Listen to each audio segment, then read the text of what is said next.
Exercise 5. Madam, I will be very brief and I shall not repeat some of the things that have already been stated. Full stop. I do support the motion moved by the Honorable Friend. Full stop. As I understand it, the Attorney General, when he gave his evidence or advice to the Joint Parliamentary Committee, based his theme on three essential points. Full stop.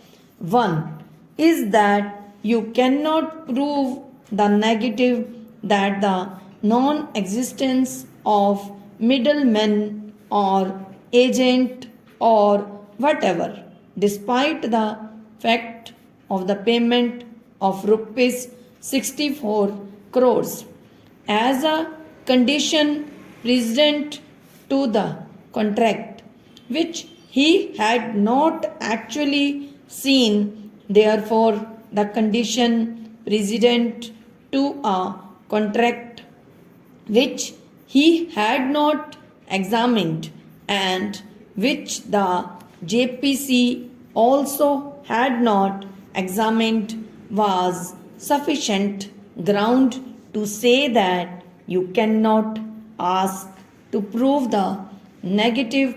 And thirdly, that condition precedent can also be oral. Full stop. Next para.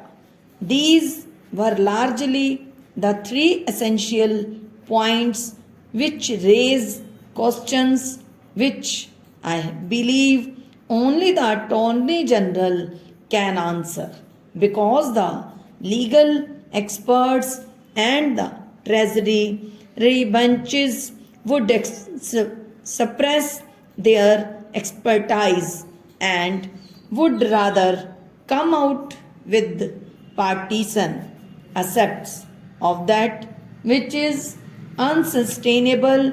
Full stop. The Attorney General spoke of the Evidence Act. Full stop. I hold the Evidence Act is essentially a procedural act and a fact finding committee, such as our Joint Parliamentary Committee was not bound to follow the Evidence Act. Full stop. There are also exceptions to the Evidence Act, like the principle of the primary burden of proving a fact lying with the party that asserts the existence of a thing. Full stop. And the best example is a child born out of wedlock that is assumed to be the child of that couple, and whoever says that this child is not my child or is not born out of wedlock has to prove it to be so. Full stop.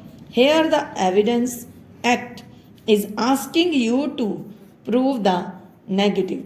Full stop.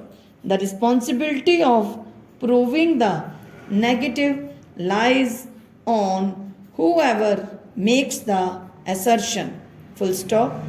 Therefore, the Attorney General is wrong. Full stop. Therefore, it is necessary that the Attorney General be called here. Full stop.